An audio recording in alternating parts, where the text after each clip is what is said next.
On this episode of Motivate's Do-It-Yourself Garage, we're going to be changing the rear brake pads on this G37 Sport. Well, that's the bleed nipple. Brake pads are actually in here.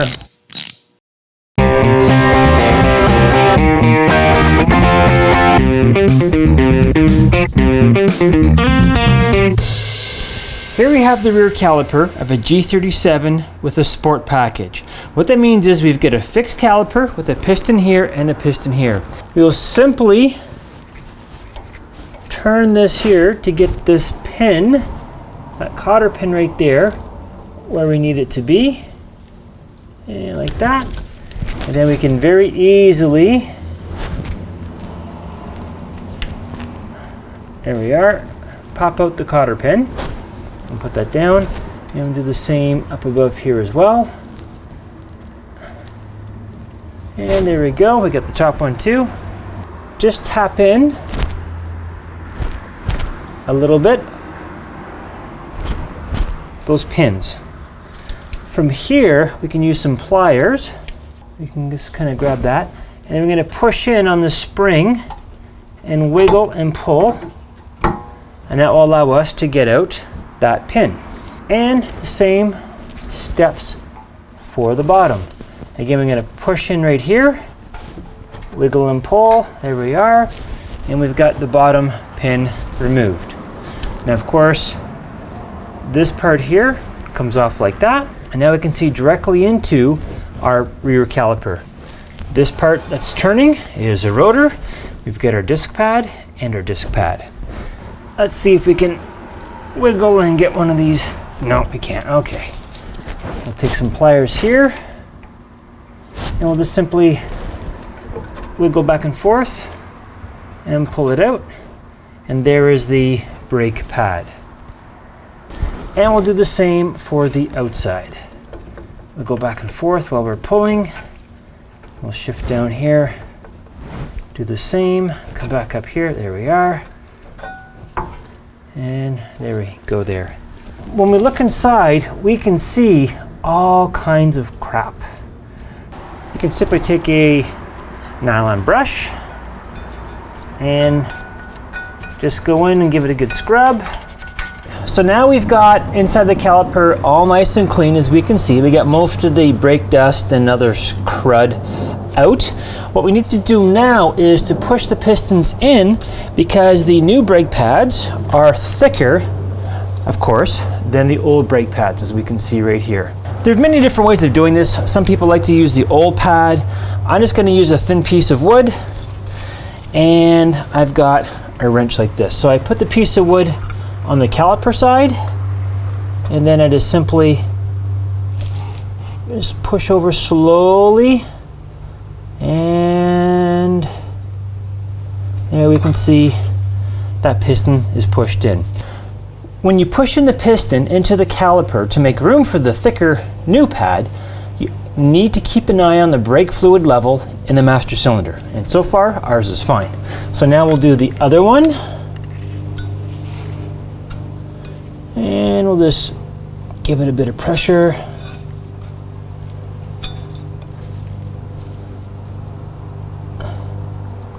If you go slow and steady, the other piston won't come out.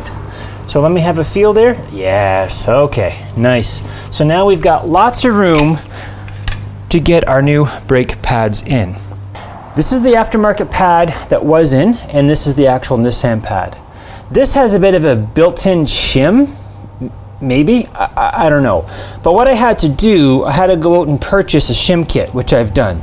So let me show you how we grease and put the shims on. There's two shims that go in the back. We'll just take a little bit of grease, and we're going to put it on the inside of the first shim. So all I do, just a little dab, something like that, and then smear it around. The purpose of the grease, it just prevents the brakes from squealing. So there is our brake pad. This simply goes on here. There is no wrong way. This piece can go on either way. Now this shim here that we have, it will only go on one way. For example, This part needs to be on this side here. You can see how that hooks in. If we try to go this way, it doesn't fit. So again, we'll just take a little bit of our grease and just dab it a tiny bit. That should be good like that.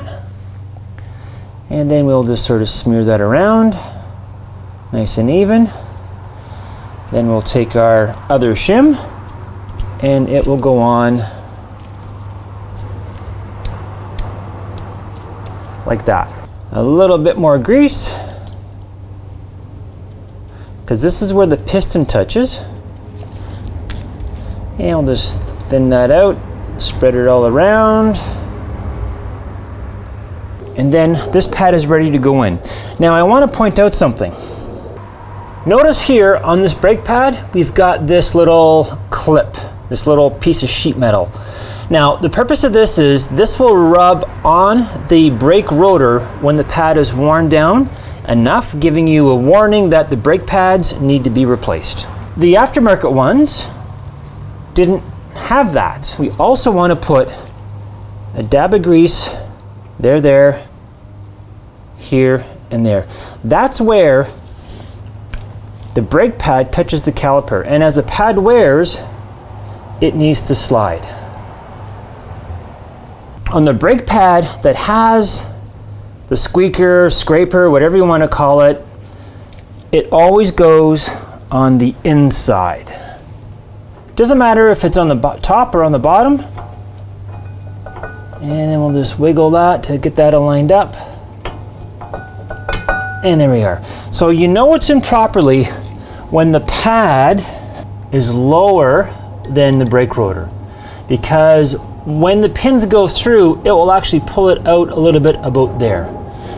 And we're going to do the same on the other pad. Okay, that's good. And our 4 corners. 1, 2, 3, and 4. And let's sort of flatten that a bit. And from here we can slide this in. And there we are. Perfect. The next step is these pins. Now what I like to do is just put on a little bit of that grease that will allow the pad to slide easy, as well as a little bit of protection from the salt. We've also got our little spring. On these corners right here, we'll just do a little bit. This is where it touches the brake pad. And really the purpose of the spring here, or the 4 ports of greased, is to try to push the pad away from the brake rotor, which usually kind of helps fuel economy. We have our spring here.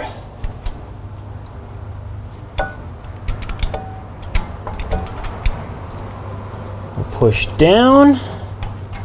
We'll slide that through there. And this is where you sort of have to wiggle and reposition to get it all the way through. So that's the top one. And now we'll do the bottom one. There we are. Turn it so that we can get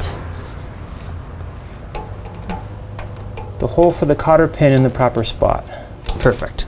On the grease that comes with the brake pads, we have 4 cotter pins. We got 2 here, and I've got 2 in my hand. Here we are.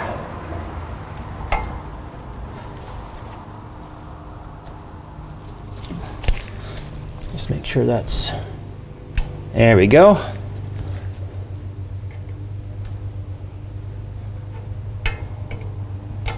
There we are. And just give that a little push. And it's clipped in. And let's give our caliper a wipe. Now, there's one final step we need to do. Because we've pushed the pistons in, we need to push them back out. you hop in the car and push on the brake pedal until it feels solid. There we are. It's also important to make sure we can still rotate our rotor, which we can. So that's good, nothing is hanging. We also have to keep in mind that the braking performance will be a little bit lower than what we're used to. The surface of the brake pad has to conform to the shape of the rotor. It may look flat, but it's not. It's got lots of small hills and valleys. So you got to take it easy the first while until the brake pads are fully conformed to the brake rotor. Also, whenever you're working on your brakes, you always want to go by the factory shop manual. You don't want to figure this out on your own and guess wrong. Follow the shop manual and you'll be all set.